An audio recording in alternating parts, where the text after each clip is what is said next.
And hello again everyone for this new day in the Skyrim universe. My dear companions, we are going to walk.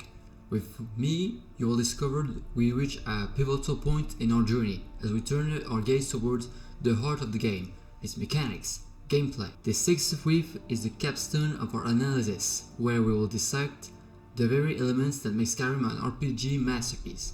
It is in this segment that our analytical framework comes to life, paving the way for a comprehensive assessment of the game. The game mechanics, the gameplay, the customization, and the exploration are important pillars within the game Skyrim. And I will dissect each pillar so that we can understand together the strength of the game. Gameplay. Combat is the very soul of the game. It is a real-time combat and not a turn-based, like Final Fantasy, for example. If I want to explain how the combat works, I need to talk about the tutorial first. As a French YouTuber named Joe Grenier said, you can judge the quality of a game just by its tutorial. And that's where I'll start. So after a dragon attacks us and saves us at the last minute from our execution, the game begins in the chaos. In the center of the screen, indications and characters will tell us what should we do during the action. For example, press triangle to jump or use R1 to attack. The tutorial lasts approximately 15 minutes. Later, after fleeing the dragon, the player can go to the nearby village to continue the story. If the player takes the time to chat with the NPCs, he can come across the blacksmith, who will give him the opportunity to learn how to make and upgrade weapons and equipment. In the first town that the player discovers, he may come across an alchemist and a mage who will teach him how to make potions and enchant their stuff. The game gives very clear indication on how you can play the game. The game welcomes new players with ease and with specific indication. Combat mechanics. The game has a particular combat mechanic. For example, during the tutorial, the player used the three classic RPG classes: the warrior class, the mage class, and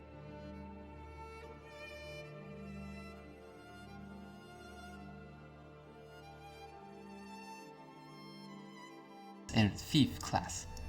The warrior class consists of rushing towards the enemy or killing the enemy at distance with a bow.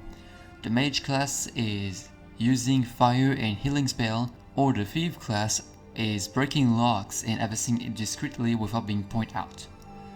If the player invests himself as a warrior, the two-handed weapon inflicts more damage than one-handed weapons, but they are very slow to hit, and parrying attacks is not enough to mitigate the damage. Parrying is used to reduce damage taken from enemies, including projectiles such as spells and arrows.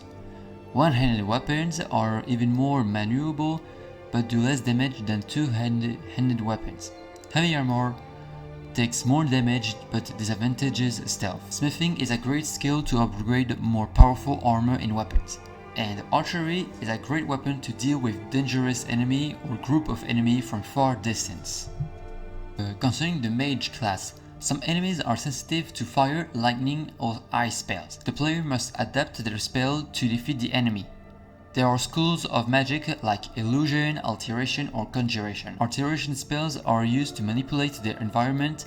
The player has access to defense spells like Ebonite Body, which allows them to be resistant to destruction spells. Illusion spells impact the behavior of enemies, and NPCs a spell like Heresy cause enemies or NPCs to kill each other until the effects wear off. And conjuration spells call upon allies of other dimension or bring enemies back to life so they fight until they die or kill. In magic, there are 5 difficulty levels: novice, apprentice, adept, expert, or master. The more the player increases in level depending on the study of arcanes, the more he will unlock new spells, but his new ones will be very expensive in mana.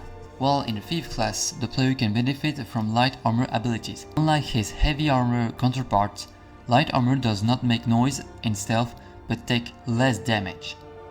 Speaking of stealth can be useful for avoiding powerful groups of enemies or killing them in one by one in the shadows without being noticed. There is also pickpocketing to steal objects from the pockets or of enemies and NPCs, and there is lockpicking, very useful for opening closed chests, burglarizing houses, or accessing rooms containing secrets or treasures. The player can even combine classes, be a thief mage, a warrior mage, or an assassin mage.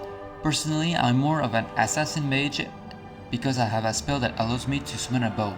While being stealth, I do more damage in stealth. In addition to what I just explained, there are a few bonuses. Each race that the player takes, he can possess advantages. I took the Kashit race. These cats races are more stealthy and melee damage does more damage. The player therefore has the choice to choose the race according to these preferences and according to what interests him. Additionally, the player can transform into various creatures such as a werewolf or a master vampire. I won't say more in order to let the travelers enjoy the epic and bloody battles. Skill personalization. Skill personalization works through skill trees and perks.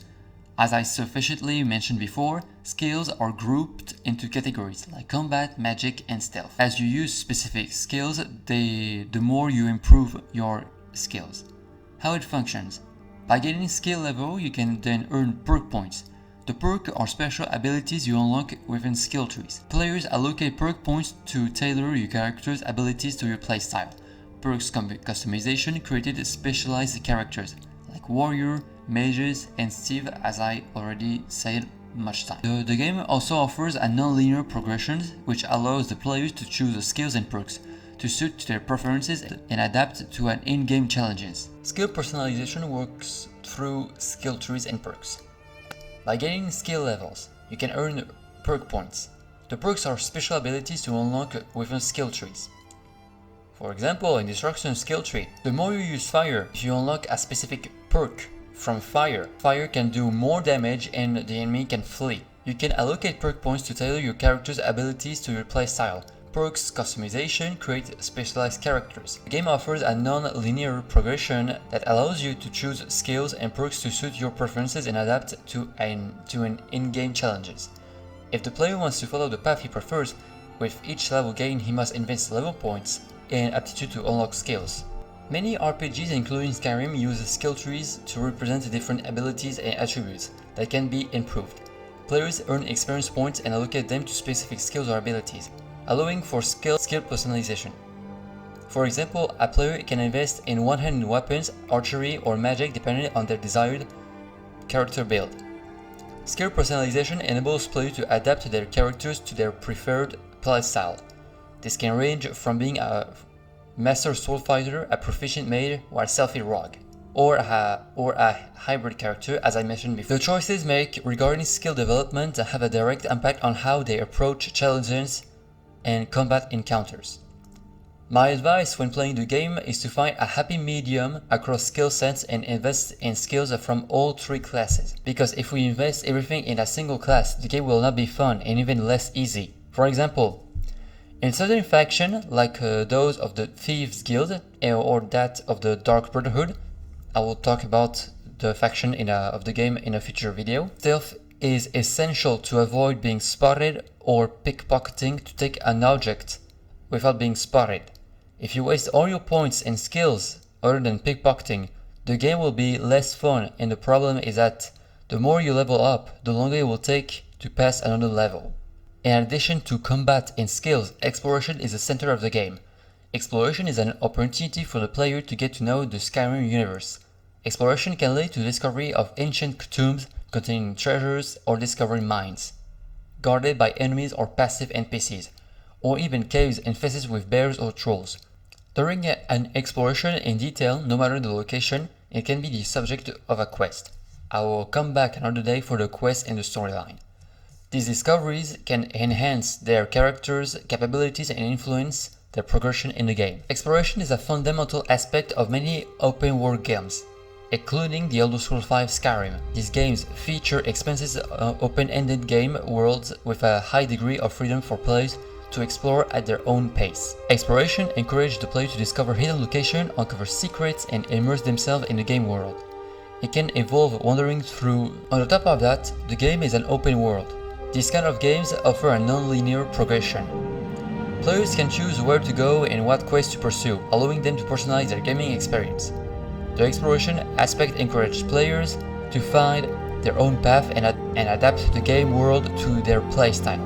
This marks the end of our second day of travel to the hollow earth of Skyrim. Rest well, drink and eat, because before long we will resume to journey to the other mountains.